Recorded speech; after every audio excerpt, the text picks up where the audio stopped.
We do not know the motive of the shooter yet. We don't know his opinions or affiliations. We can't allow this violence to be normalized. Law enforcement professionals, as I speak, are investigating those questions. There is no place in America for this kind of violence, or for any violence ever. Tonight about the need for us to lower the temperature in our politics. And to remember, while we may disagree, we are not enemies. We're neighbors, we're friends, co-workers, citizens, and most importantly, we're fellow Americans. We must stand together. Yesterday's shooting at Donald Trump's rally in Pennsylvania calls on all of us to take a step back, take stock of where we are, how we go forward from here. Thankfully, former Trump is not seriously injured. I spoke with him last night. I'm grateful. He's doing well, and Jill and I keep him and his family in our prayers. We also extend our deepest condolences to the family of the victims who was killed. Corey was a husband, a father, a volunteer firefighter, a hero, sheltering his family from those bullets.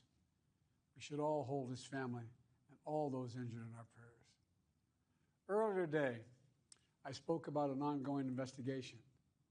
We do not know the motive of the shooter yet. We don't know his opinions or affiliations. We don't know whether he had help or support, or if he communicated with anyone else. Law enforcement professionals, as I speak, are investigating those questions. Tonight, I want to speak to what we do know. A former president was shot, an American citizen killed, while simply exercising his freedom to support the candidate of his choosing. We cannot, we must not go down this road in America. We've traveled it before throughout our history. Violence has never been the answer. Whether it's with members of Congress of both parties being targeted and shot, or a violent mob attacking the Capitol on January 6th, or a brutal attack on the spouse of former Speaker of the House, Nancy Pelosi, or information and intimidation on election officials, or the kidnapping plot against the sitting governor, or an attempted assassination on Donald Trump. There is no place in America for this kind of violence, or for any violence ever. Period. No exceptions. We can't allow this violence to be normalized. You know, the political record in this country has gotten very heated. It's time to cool it down. We all have a responsibility to do that. Yes, we have deeply felt strong disagreements. The stakes in this election are enormously high. I've said it many times that the choice in this election we make in this election is going to shape the future of America and the world for decades to come.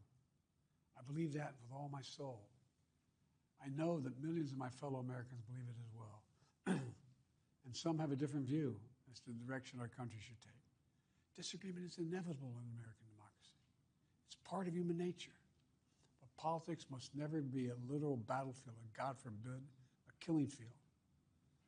I believe politics ought to be an arena for peaceful debate, to pursue justice, to make decisions guided by the Declaration of Independence and our Constitution. We stand for an America, not of extremism and fury, but of decency and grace. All of us now face the time of testing as the election approaches.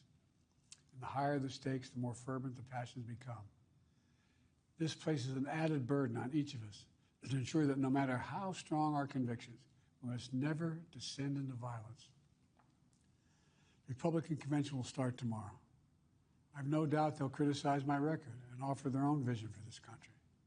I'll be traveling this week making the case for our record and the vision, my vision of the country, our vision. I'll continue to speak out strongly for our democracy, stand up for our Constitution and the rule of law, to call for action at the ballot box, no violence on our streets. That's how democracy should work. We debate and disagree. We compare and contrast the character of the candidates, the records, the issues, the agenda, the vision for. No, that's how we do it, at the battle box, not with bullets. The power to change America should always rest in the hands of the people, not in the hands of would-be assassin.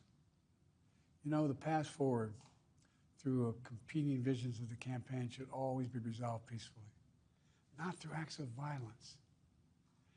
You know, we're blessed to live in the greatest country on earth, and I believe that with every soul, every power of my being. So tonight, I'm asking every American to recommit, to make America, think about it. What's made America so special? Here in America, Everyone must be treated with dignity and respect, and hate must have no safe harbor. Here in America, we need to get out of our silos, where we only listen to those with whom we agree, where misinformation is rampant, where foreign actors fan the flames of our division to shape the outcomes consistent with their interests, not ours. Let's remember, here in America, while unity is the most elusive of goals right now, nothing is more important for us now than standing together. We can do this. You know, from the beginning, our founders understood the power of passion. So they created a democracy that gave reason and balance a chance to prevail over brute force. That's the American we must be. An American democracy where arguments are made in good faith. An American democracy where the rule of law is respected.